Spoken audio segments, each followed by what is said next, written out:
This Menuet by Mozart is from his 39th Symphony in E-flat major, and the arranger of this part was kind enough to arrange this piece in an easier key in D major for us. This Menuet is great for approaching a lot of lower bow strokes, lifted bow strokes in the lower half, as well as rolling arpeggios and chords in the lower half of the bow.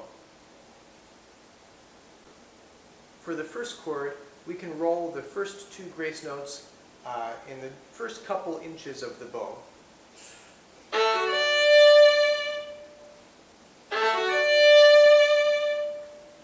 It's important not to waste too much bow in the grace notes. That doesn't work as well. In the second measure, I think a down-up-up bowing works best. After all, this is a minuet, which is a dance in 3.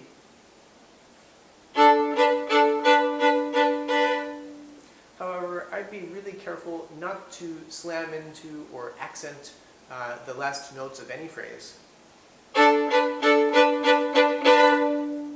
That's not really Mozart. We're going to really decay at the end of each phrase.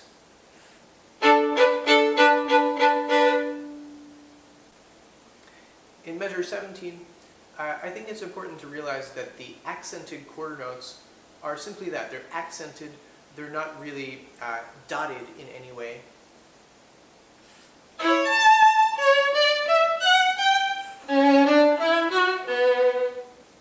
The accent can come from a fast spurt of bow at the beginning of each of those notes. Right before the trio section, Mozart gives us groups of 2 notes slurred. In these duple slur figures, we should be careful to decay and put a tiny space between each grouping.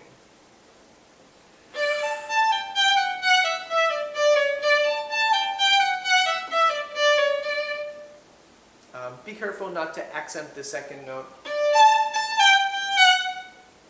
That's rather aggressive sounding.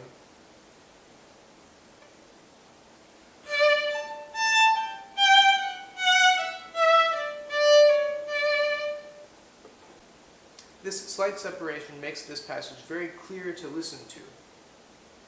After all, there are many repeated notes that will sound a bit mushed together if we don't have that slight spacing and decay at the end of each bow stroke.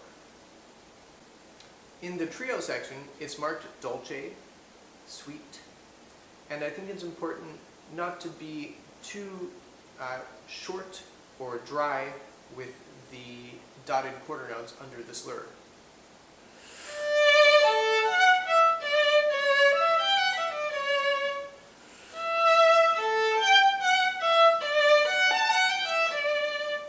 This wah wah wah bow stroke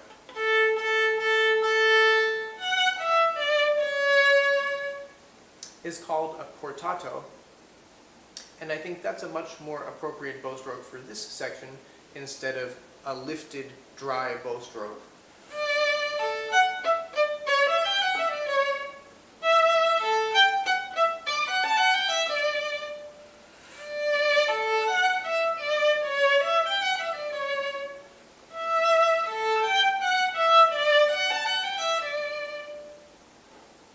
I think that second time with the portato bow stroke sounds a lot more graceful, and I think that's needed after the very aggressive, heavy opening of this movement.